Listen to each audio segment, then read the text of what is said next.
Malolang malia ho e ki melelei ai tonga hono kotoa, fia ki au talitalelei ki mautolu, ki he o mo uniango ngō melei te o kai o maafa ki televisione tonga ki he hawani. Makai koia ki he ngahi ulu i o ngongo, whakaola e he tamapili ni skalauni te poutoa ulu Hilala University o e siasi Wesleyana tau ataina o Tonga. Whailonga e kainga lotu sias konistutone i Australia, ai kātoanga o e sentuliwa o e Latu. Pea ka mata hanu whamau e kau whine muiok nau veipā ke he kalauni o Miss Hilala i he ahoni. E to ia e pe me ngahi tānoa ke he anaiange whatahame wakai ke whamumitaha he mala e o e sipoti, ka uma afo ke whamatala ea, ka koe wakai lewa eri ke whaikiki, ko ao sanori tātu i vai. Nā e mea e tamapili ni skalauni te poutoa o Hilala o whakaola University o Sias Wesleyana tau ataina o Tonga i e pongpongi o e ahoni. Koe ni whakaola e ni lalotonga e kātoanga maalari e ngahi ako anga o siasi i he aho o e ako i he ahoni. Whai ke tala noko ia ki hauani pea mo vai whanua tō Paula. Nā e whailonga i a makamaile wha koe ni he pongpongi o e ahoni a ki hono whakia tu he Palestinian ko i sesi whaifkau te ki tā unga tea whanua kata.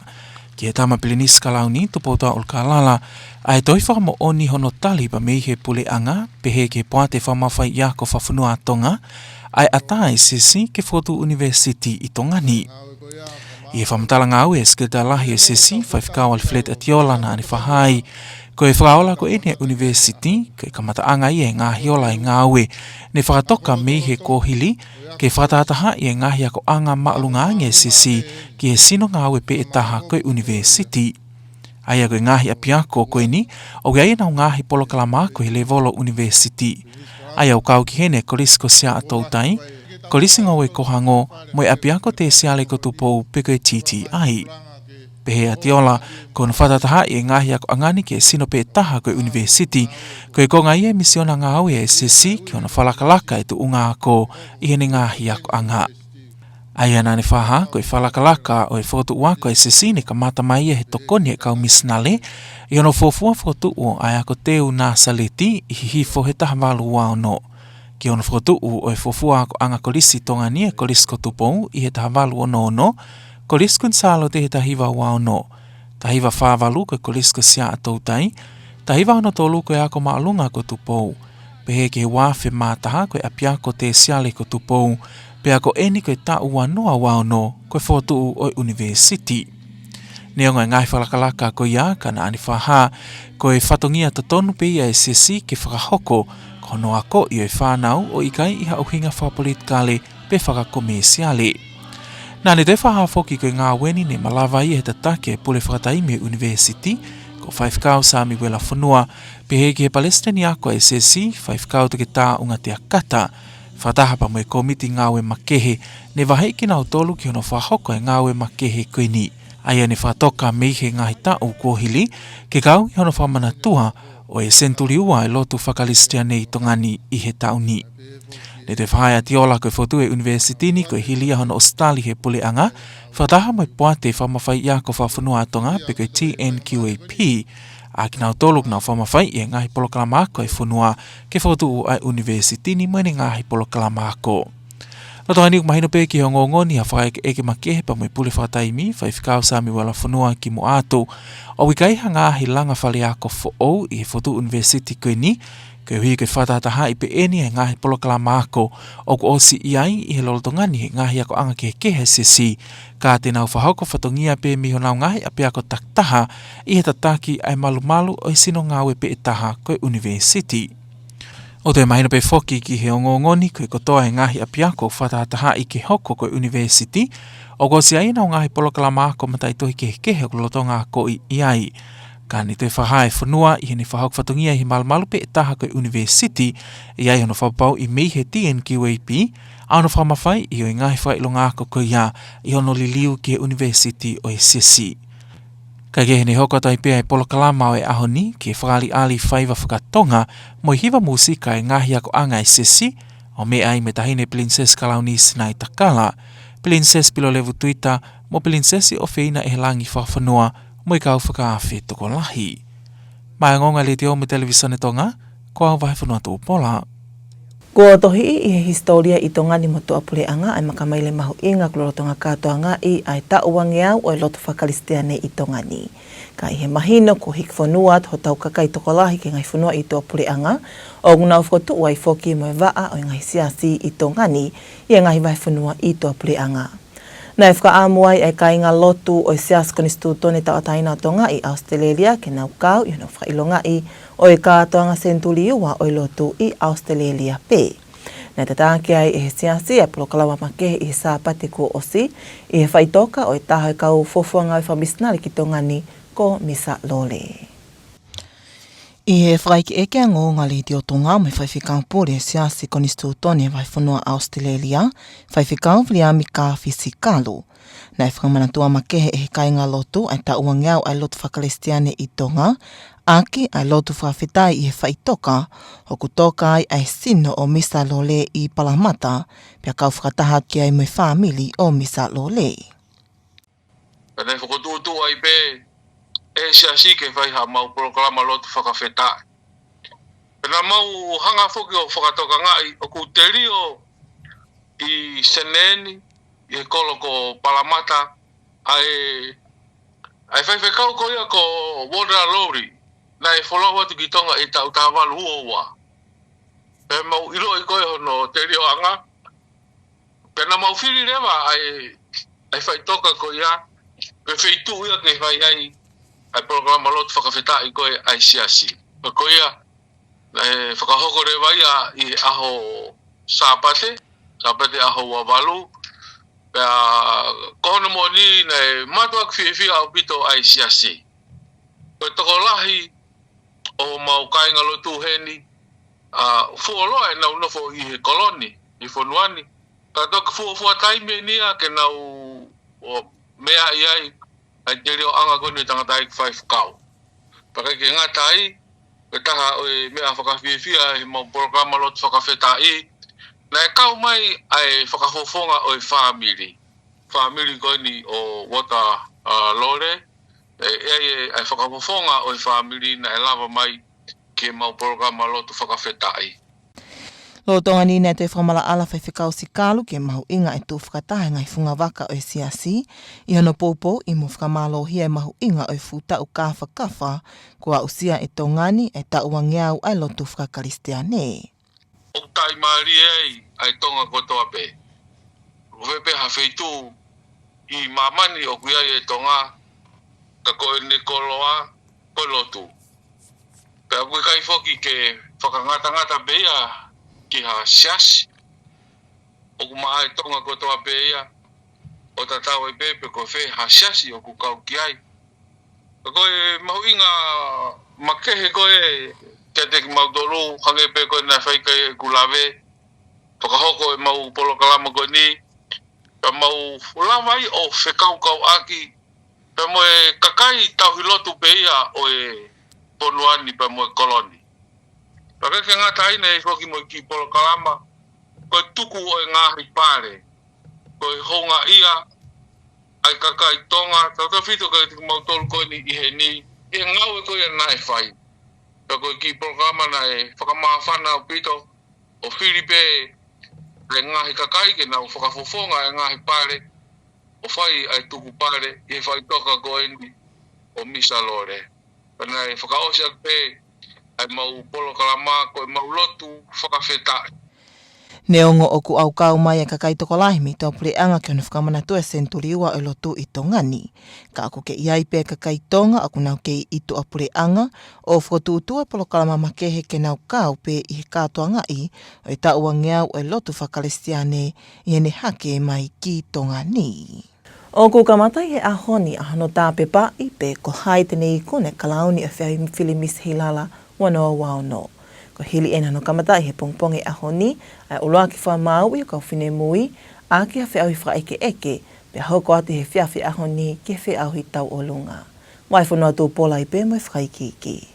I he whiau whakaike eke o ahoni ne whatewhito I he whatatolo ne whaoka kau whine mui ke taktaka veinga na nau whili ke whatewhito ai hono whakaike eke ki nau tolu. Ko I whiau hini o kisivi iai e poto I lea mo I poto I ilo e kau whine mui ki he ngahi ka veinga o kumahu inga ki o tau mamani Ai ni whai eke ai Miss Tali ki whisi he ka veinga whikao aki mai sipoti.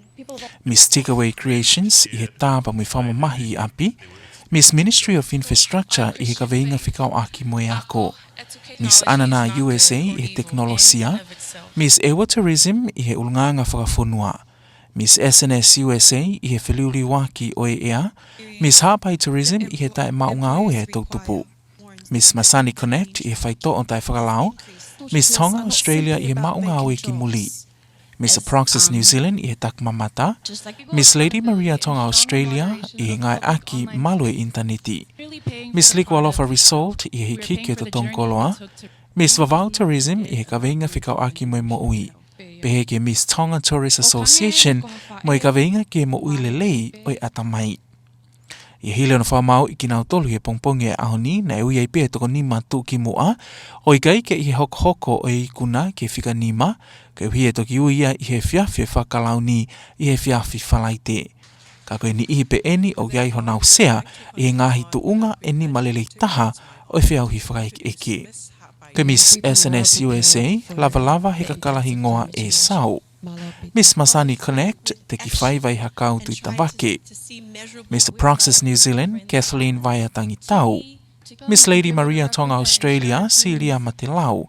Peke Miss Vavau Tourism, Siutai Safu Naki. Kai ke he hokoantu he whiwhini ke e whiauhi tawolunga, ai au sivi ia e poto i whaiva, whalahaka, pa mo e teo ngā tawolunga lelei taha o i whiwhine Tonga. Mai ngonga le te o mo televisione Tonga, ko au vai whanua tō Paula. Pea kua whamaoni ka kato e pule anga me ngai hoanga o mi tō pule anga ke he kamata o i langa o i hala whakawakawa whanga uta, ka o ke iai pea ngō mau api e ua o ke tai whie maali e pe ki he palani ngā we ko e ni. Koe ngō mau api ko e ni koe taha i wholaha pea taha i he elia umusi. Ko e makatuunga a ena tai whie maali e, koe o huio ko kau a ena api i he fōu atuai ai langa o i hala whakawakawa. Ka o kumahino o totongi he pule anga e ngai whakamole pe koe totongu hui ko e ni, ka e ngā une ngai api ko ia ki he aelia e taha. I e whakatahamake he kau whaiongongo mo e ki palebia ne peheno pili whawhanua, kua os whakakato ai aho makehe, ke me atuai o whatalanoa hanga tonu moongo mau api ko e ni whikau aki mo i ka ngani.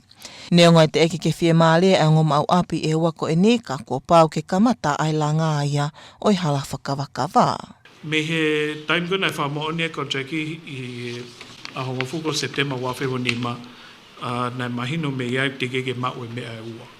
Uruaki na te keke whapapau i ka atoe kere whi mau ki he projeki. Ua na te keke whakakata construction design. Ai niko e niko rotonga whainga o ke taimini. Pea pehefo ki he kere rotonga whakakata i Mr. Fonua no whakakata ngai whi mau ko ki he kere. Ai a koe ngahi area koe nei whahoko tale mahu mai pena e kauia i he pan aho te au ke whingai ki whakakato ta whakui ki he kere. Pea na e lava i he time no o whahoko ngahi area o whamoone e kau mau api toko lahi i he ta whakui ki wholaha.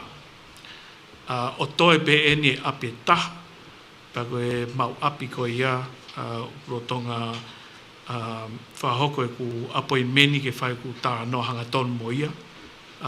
Ke whakakata ta whako ia. Pa pehefo ke ta whako e ni ki toke lau. Ai koe konga, ai koe mauwhanga. O ke mo e api taha ai o toi ke whai whātano ki ai. Ke whakakato ai konga koe ki he kere. Lo tonga nina te whamala ala no pele whawhanua ki ngahi makatuunga e ua ne te eke ke whakakato he pule anga. Ka e kamata ai palani ngāwe ki he tā o e mape o i hala whakawakawa. Koe mea koe ki he public consultation ni o whakahoko e pa ku pau ke whakahoko e koe uhi koe tutu ngā we ia. Tutun ke lao pa pefo koe whao ngā we koe pure anga. Koe ngahi lao no ko tope o ku whatuk whe mau ke whakahoko ai whatanoa pa mo kau stakeholder. Ko tui koe me mau ingai ke mo whatau ngai uki ke uhinga stakeholder e ko hataha pe. O pāko halao whekawaki pa mo e whewhakatau aki, ko uwhare koloa pe whai tā no ki anau tolu. Pa pe whoki ke kau wholesale, mo kau exporta, mo kau importa. Ko ne kakato pe wha tā no e pot ngā we, pa mo kau stakeholder, ko ne lava e whaiwhatongia ko ia. Ai ko tā no, koe wha tā no ke kakai. O ki ke uhinga ia koe kakai kātou ke tau o sio ke ni ko ni I moto mo fata no ke ni ko ki konferensi mo me pe o fa paton pe lao ia ke ka stakeholder fe la ve pa mo lao ko ia pa fa hoko pe pore anga nga ko ia o ki ai o ke me fanga mari tam ko fa ho ki fa rea dea tu ke ho ka pa e ya tu tun ma ke fa rea dea pe ko ha fa mo oni me e pare mia ko e la fa va vave ko pau ke tu hui foi ke committee fe lave me ka venga la ko ya pa ko fa tongi committee ko ya ke na fa ho ko fa ta no pa mo ka stakeholder me ta tau pe Kai ke heu ka foki ene ka veinga ne tālanga I lahi I whimea ake whalealea, whikau ake moi paanga to tong huhu I he puri anga ke ngahi mau api. Uni o ngongo whalata whanua e ke hauan te tau kalewa en ke whamumita mihe mala e o sipoti o ka heli eni whahoka te papua aho.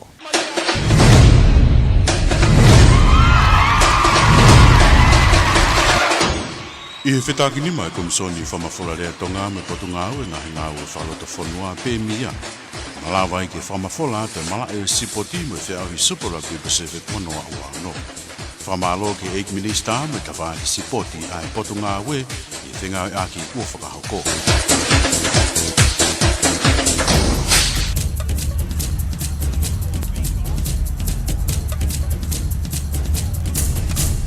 Mei he mala e o e sipoti I he akapulu unioni kua hoko I ka leo kolomotu a koe hau whakalewelewa ia I whe auhi akapulu Tongatapu ki he ta ua whe wau no. Ko he ni e tā pepai mo hate ho Spartan he whakaosinga wike a ki kai koe wawalu ki he wanima.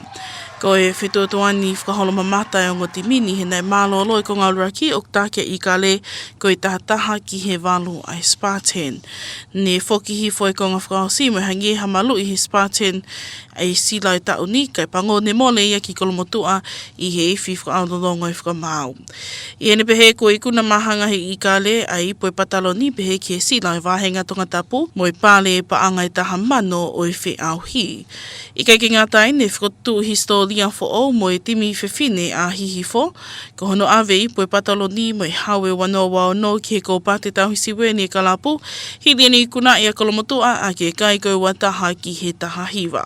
Talotonga I nine whaaki ato ai pe mo I pāle ki he kehe ki ne ihi ne nau I kuna whakawhaituitui he whi auhini, pe he ki he hawe le World Championship ai ane I kuna ia e he lia hona Old Boys. Kai ke heo kanganaki ato e Tongatapu Sub-Union ki he whi auhi whakawahe, ai a e whiriwhiri me ia e timi ki ono talitari ai timi a ahi me Queensilani I he mahina ko September. Tau te wakaipe heni ki he ngai ulu I o ngongo. Whakaola e he tamapili ni skalauni te poutoa ulu Hilala University o e Siasi Wesleyan tau ataina o Tonga. Whailonga e kainga lotu seas konistutone I Australia, ai kātoanga o e sentuliua o e Latu. Pea ka mata hanu whamau e kauwhine mui o nau veipā ke he kalauni o Miss Hilala I he ahoni. Pa me ka kātou pehe mo uni o ngongo I he lea whakatonga mo le tio kai o maafa ke televisa ni Tonga ke hauani, pea mo I e whaamune au tonu atu ke lota whale ai Tonga hono kotoa. Whamalo te tau ke whi au mai, ko asnoli tatu I vai, ka mumea.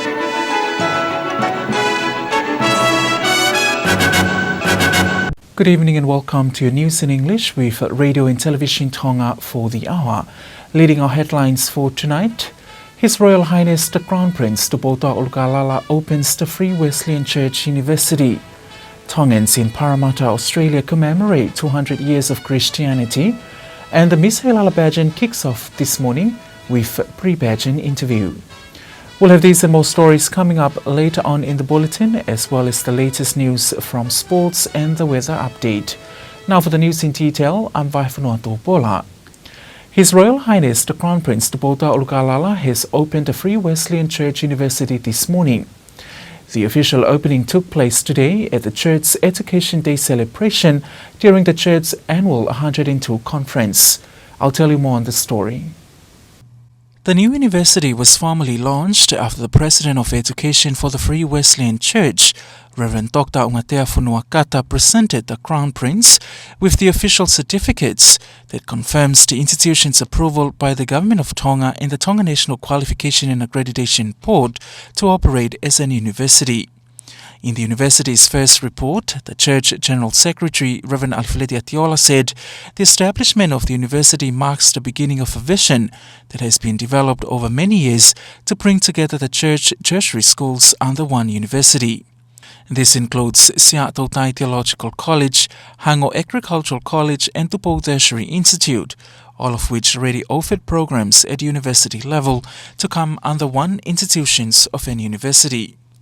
Atiola said unifying these institutions under one university is part of the Church's mission to strengthen and further develop the quality of education provided through its schools. He said the Church's commitment to education dates back to the early missionaries, beginning with the establishment of the Nazareti Primary School in Hifo in 1826. This was followed by Tupou College in 1866, Queen Salate College in 1926, Seattle Theological College in 1948, Tupou High School in 1963, Tupou Tertiary Institute in 2001, and now in 2026, the establishment of the university. Atiola added, despite these milestones, educating young people has always been the Church's responsibility and mission without the influence of any political or commercial interests. He also acknowledged the leadership of the university's interim Vice-Chancellor, Reverend Samuela Funua, President of Education, Reverend Dr. Ungateakata, and the special committee appointed to oversee the project, which has been planned over recent years as part of the bicentenary celebrations of Christianity in Tonga. Meanwhile, in a previous interview with the interim Vice-Chancellor, Reverend Samuela Funua said the new establishment of the university has no new campus buildings, as the university simply brings together existing tertiary programs already offered by the Church's various institutions in various locations, and those institutions will continue operating from their current campuses while coming under the governance of a single university administration. It is also understood that all programs currently offered by the participating institutions remains in place, with the academic qualifications continuing to be recognized and accredited by TNQAP. Today's program concluded with the traditional Tongan cultural performances and musical presentations by the church schools, attended by the Crown Princess in Aitakala, Princess Pilolevu Tuita, Princess Ofeina Ehelangi Whakawhanua, and many invited guests. As Tonga continues to commemorate the historic milestone of 200 years of Christianity, Tongans living in overseas are also taking part in the bicentenary celebrations. In Australia, members of the Free Constitutional Church of Tonga gathered for a special Thanksgiving service at the burial site of one of the first missionaries to Tonga, the late Reverend Walter Laurie, honouring the legacy of those who first brought Christianity to the kingdom. The service, held in Parramatta and attended by members of the Reverend Laurie's family, highlighted unity of Tongans abroad as they joined the nation in celebrating this significant chapter in Tongan history. Our reporter Senolita Tuivai has more. To mark the historic milestone of 200 years of Christianity in Tonga, the Free Constitutional Church in Australia held a special service last Sunday at the burial site of one of the earliest missionaries to Tonga, Reverend Walter Laurie, otherwise known in Tonga as Misa Lole. Speaking to Radio Tonga News, the head minister of the Free Constitutional Church of Tonga in Australia, Reverend Viliami Kaafisikalu, said that church members marked the 200th anniversary of Christianity in Tonga by holding a Thanksgiving service at Reverend Laurie burial site in Parramatta, with surviving members of Reverend Laurie family also in attendance. Reverend Sikalu also emphasized the importance of the various branches of the church standing together in supporting and strengthening appreciation for this historic milestone as Tonga celebrates 200 years since Christianity was first established in the kingdom. Although many people from overseas have traveled to Tonga to participate in the bicentenary celebrations, there are still many Tongans living abroad who have organized their own special programs so they can be part of commemorating the 200th anniversary of Christianity arrival in Tonga. The journey to crown the next Miss Hilala is now well underway. The judging of the 14 contestants competing for the Miss Hilala 2026 title has officially begun this morning with the pre-pageant interview, continuing this evening with the Tau Alunga category. Here's the story. During today's interview competition, each contestant presented research on a topic assigned during the pageant orientation. They were assessed on their communication skills, knowledge, confidence, and understanding of their chosen subject. The topics covered a wide range of issues, including sports, domestic violence, education, technology, climate change, youth employment, mental health, overseas employment, cyber safety, and the rising cost of living. Following the interviews, the top 5 contestants were announced in no particular order, with the final placings to be revealed during the grand finals on Friday. The top 5 are Miss SNS USA, Lavalava Kakala Hingoa e Sau, Miss Masani Connect, Teki Whaiwai Hakau Te Tawake, Miss Aproxis New Zealand, Kathleen Vaiatangitau, Miss Lady Maria Tonga Australia, Celia Matelau, and Miss Vavau Tourism Siutai Safunaki. The pageant continues this evening with the Tau'alunga category, where contestants will be judged on their traditional dance performance, stage presentation, and traditional Tongan Tau'alunga costume. And the government has officially finalized agreements with its overseas development partners, clearing the way for construction of the Whangauta Bridge to begin. But while the project is moving forward, 2 landowners whose properties lie along the proposed route remain dissatisfied, despite government's assurance of compensation and relocation assistance. At a press conference, Prime Minister Lord Fafanua confirmed that officials will meet directly with the affected landowners to address their concerns as work on the long-awaited project is expected to proceed as planned. Here's the story with Sanolita Duivai. During a press conference last week, the Prime Minister Lord Fafanua said there are issues with 2 of the landowners in the Whangauta Bridge project whose properties lie directly in the path of the proposed bridge. Fafanua says government has made it clear that it will pay compensation for the affected properties and relocation costs, allowing the landowners to move to another location. He added that the arrangement have already been made for officials to meet directly with the 2 landowners to further discuss the matter. However, Lord Fafanua clarified that these issues are no cause for work on the project to stall, and so construction is expected to proceed as planned. The issue has also been one of the main topics hot discussed during recent debates in Parliament, particularly regarding the compensation payments as the government will provide to affected landowners. That's your latest from the local scene. Sports news is up next after this break with Papua Aho. Stay tuned.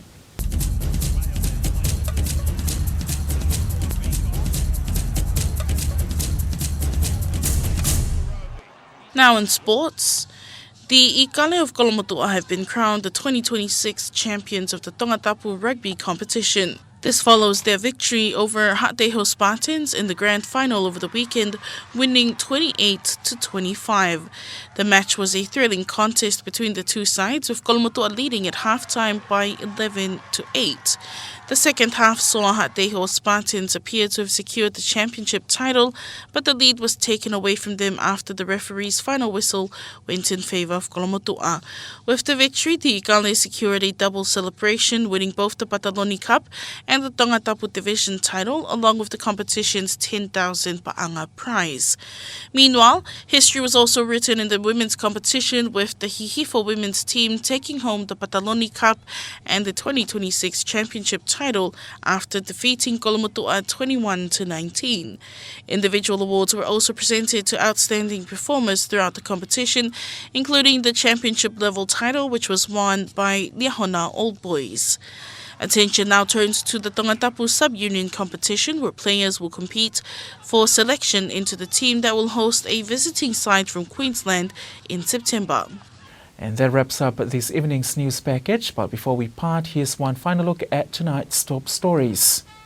His Royal Highness the Crown Prince Tupotua Ulukalala opens the Free Wesleyan Church University. Tongans in Parramatta, Australia commemorate 200 years of Christianity. And the Miss Hilala pageant kicks off this morning with a pre-pageant interview. And that's it for tonight. Thank you for joining us. I'm Paula. Good evening.